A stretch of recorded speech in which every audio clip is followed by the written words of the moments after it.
This brand went from 300,000 a month to 50,000 in just 12 months. The business was literally dying and the founder was about to shut it all down. But here's the crazy part. The mistakes were so obvious you would probably slap your forehead when you hear them.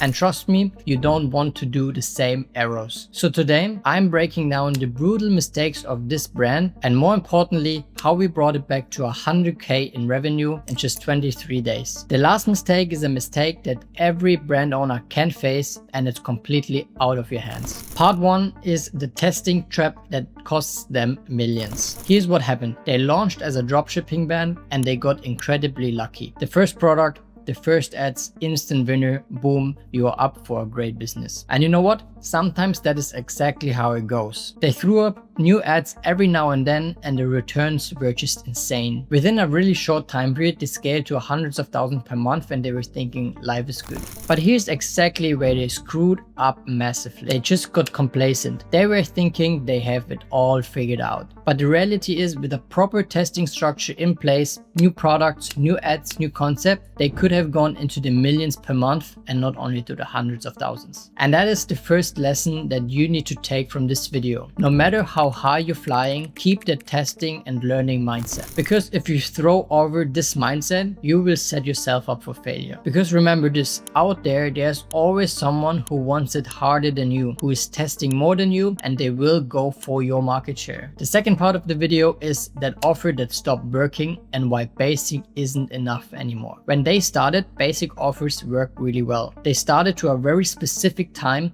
where everyone was glued to their phone. Everyone had basically time and money to spend on random things. But then everything changed. People got busier, the market got more competitive, and suddenly the regular basic offers didn't convert as good as before. At this point, they needed something what we call a no-brainer offer. An offer that people feeling stupid saying no to. I talked about this in recent videos, so if you want to have a look, just check the links under this video. However, this brand completely missed it. And guess what the biggest issue was? The same issue than in part 1. They were lacking the testing mindset. They never tested different offers, different price points and different bundles. And here is where everything went wrong. While the conversions were dropping, costs went up drastically and profits were shrinking to none. It's basically like a death spiral that no brands want to face, but most of the time it's too late if you realize it. Part 3 of the video is the nightmare that can kill any brand. And this is the part where it gets really bad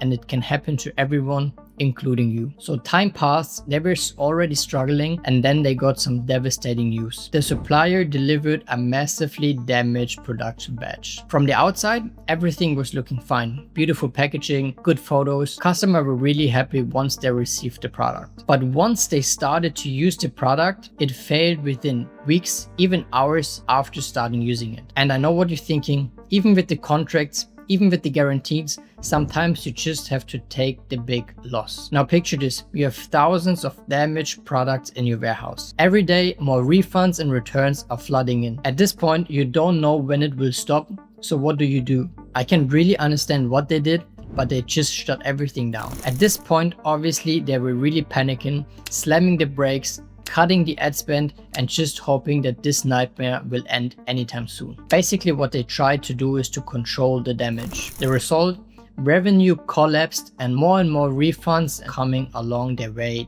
day by day. And as you can imagine, the bank account was shrinking by the hour, which is a frightening thing to see. And I totally get it. It's really every entrepreneur's nightmare and I don't wish that on my biggest hater. Finally, after months and months after bleeding out, they reached out to us explaining their current situation. And this is where the fun part starts and where we brought them back to life. And within the next couple of minutes, I will exactly explain how we did it and breaking it down step by step. Little spoiler, obviously we did the exact opposite what they did before. Step 1 of the journey is creating an irresistible offer. As I said, we created an offer that people feeling stupid no to. We not only cranked up the perceived value, we also also increased the average order value, which gives us more room for the marketing spend. As a fact, not only we had more room for marketing, but the cost per acquisition dropped from 50 to 25, which gives us a way higher profit margin because we also have the higher AOV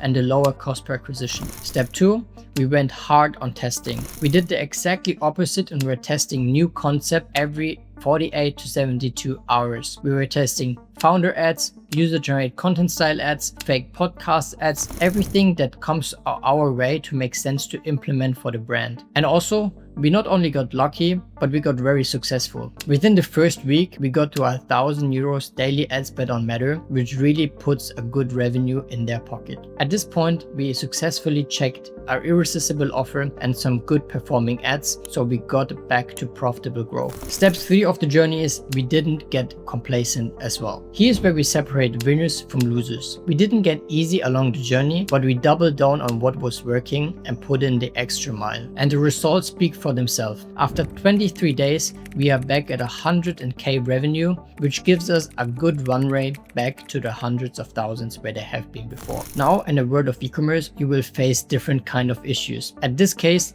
they were not planning to have a lot of stock again. At this point, we are facing a different problem, which is a stock issue. They didn't calculate that they are back in these numbers again so quickly, so they didn't have enough stock at this point. At this point, we are entering a pre-sale phase, which means we are selling the product, which is not even on stock, but with the right communication, there's no issue to that. If you want to get an update on this live case study, just make sure you hit the subscribe button to see the follow-up video on this one. And here's why you need to do these steps in this particular order. If you go live with a weak offer, people just won't buy. It is easy as that. You will just burn your ad spend because there's no money coming back. You can basically test all the creatives that you want, but if you are selling a product that nobody wants in this scenario, you can scream as much as you want, nobody's gonna buy. Probably you're better off not doing marketing at all and saving the ad spend. And then a really interesting thing happens. Because you're thinking you are not good enough and you don't have a good product, doubt creeps in. And after the doubt is already here, your confidence is going to zero. And probably if you are not believing in yourself anymore, you will probably quit the whole thing. Just don't be like most person and test these steps in the particular order I just gave you. So I hope you found this video helpful. Maybe you saw yourself somewhere in these couple of points. And if you are not sure where you are right now, just reach out to me. I will personally help you to get out of trouble as fast as I can. And with that being said, I catch you in the next one.